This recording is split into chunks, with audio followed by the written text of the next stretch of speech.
तो देखो question number 12 में हम लोग को दे रखा है which of this equation will definitely have no real roots for any. ठीक, ये क्वेश्चन में दे रखा था। अब देखो क्वेश्चन समझो, कह रहा है विच ऑफ दीज इक्वेशन, इन इक्वेशन में से will definitely have no real roots, जिसका कोई मतलब इनमें से कौन है जिसका नो रियल रूट्स वाला, नो रियल रूट्स आ रहे हैं ना, for any value of A and B other than zero. हाँ, ये लास्ट वाली लाइन इसी में डाउट होगा। लास्ट वाली लाइन का एक्चुअली में मतलब है कि ए एंड बी की कोई भी values other than zero, zero को छोड़ के, यानी आप ए एंड बी की वैल्यू 1 2 3 4 कुछ भी ले सकते हो, पर लेकिन ज़ीरो मत लेना। ठीक, अब देखो क्वेश्चन करते हैं। क्वेश्चन नंबर 12 में सुनो, पहले तो फर्स्ट ऑप्शन पे ट्राई करते हैं। फर्स्ट ऑप्शन में एक क्वेश्चन दे रखी है 2x² minus B X minus B square is equals to 0, है ना। हम लोग को b क्या कह रहा था, b की कोई भी वैल्यू ले लो, तो हमने 0 को छोड़ के अदर देन 0, तो हम लोग बस b की क्या एक वैल्यू ले ले 1। आप लोग 2 3 4 कुछ भी ले सकते हो। अच्छा सुनो, 2 लेके देखते हैं, सॉल्यूशन में तो 1 लिया गया है ना, 2 लेके ट्राई करते हैं। चलो b की वैल्यू 2 लेते हैं, तो चलो इक्वेशन में पुट कर दो अगर, तो या तो ये होगा 2x², b की जगह क्या आ जाएगा 2 आ जाएगा, तो माइनस 2x माइनस b की जगह क्या 2 आ जाएगा, 2² इक्वल्स टू 0। अब इसको सॉल्व करते हैं। 2x² माइनस 2x माइनस 2 का स्क्वायर 4 इज इक्वल्स टू 0। अब देखो ये इक्वेशन बन गई। इस इक्वेशन में ना हमें कह रहा था रूट्स कैसे आने, नो रियल वाले। नो रियल की कंडीशन हमारी क्या रहती है,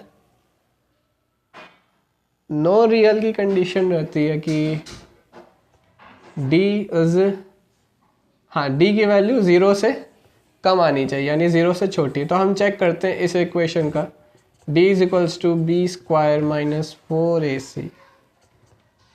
हाँ, और इस इक्वेशन में b हमारा क्या है माइनस का 2।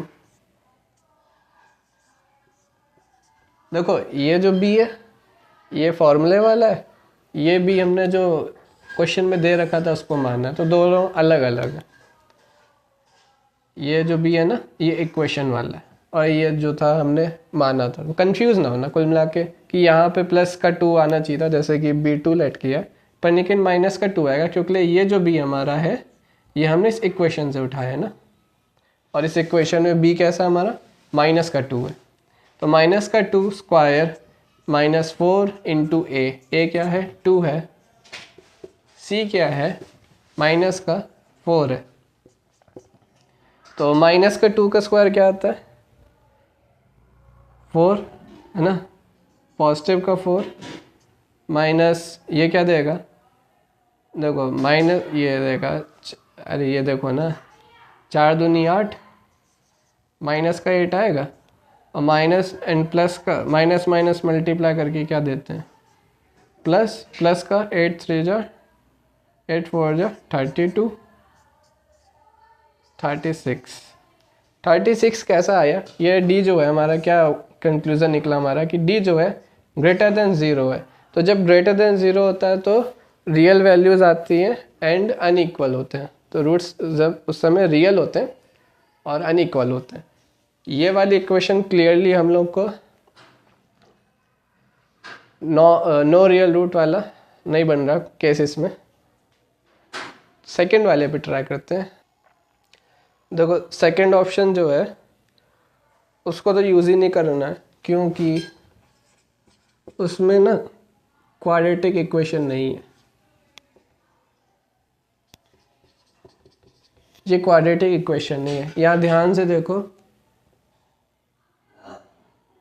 यहाँ पे हमें x का कोफिशिएंट दे रखा है a स्क्वायर, मतलब कुल मिला के यहाँ पे वो नहीं ना x² plus x plus c is equals to 0, ऐसे करके नहीं है ना कुछ भी।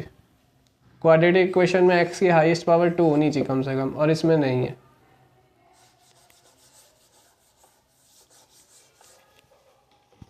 तो ये वाली क्वाड्रेटिक इक्वेशन नहीं है, तो ऑप्शन 2 भी नहीं होगा, सीधा डायरेक्ट ऑप्शन 3 होगा। तो ऑप्शन 3 हमारा आंसर होगा।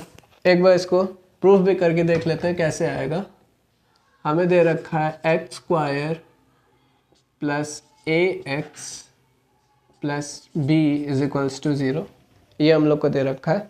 इसमें क्या करेंगे, ए की वैल्यू 1 ले लेते हैं, बी की वैल्यू भी 1 ले लेते हैं। पिछली बार 2 ली थी, देख लिया था, रिजल्ट हमारा सही आ रहा था। तो 1 लो, 2 लो, 3 लो, 4 लो, कुछ फ़र्क नहीं पड़ता।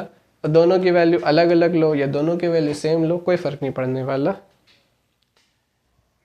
अपना काम इजी रखने के लिए दोनों को 1 लेते हैं और यहाँ पुट करके देखते हैं। तो आएगा x square plus x plus 1 is equals to 0। A की जगह 1, बी की जगह 1 रख दिया। अब अगर हम इस इक्वेशन के डिस्क्रिमिनेंट को निकालें, जो कि है बी स्क्वायर माइनस 4ac, यहाँ इस इक्वेशन का बी क्या है 1, जब यहाँ पे कुछ ना हो तो क्या होता है 1, 1 का स्क्वायर माइनस 4 इंटू ए, यहाँ पे क्या होगा, ए भी यहाँ पे 1 होगा, जब यहाँ कुछ नहीं है तो 1 होता है। सी क्या है हमारा, सी भी 1 है, 1 माइनस 4 आएगा, माइनस का 3 विच इज़ लेस देन 0, और लेस देन 0 है तो मतलब डिस्क्रिमिनेंट हमारा नो रियल रूट्स देने वाला है, मतलब ये इक्वेशन नो रियल रूट्स देने वाली है। तो ऑप्शन 3 हमारा सही होगा, बस ऑप्शन 3।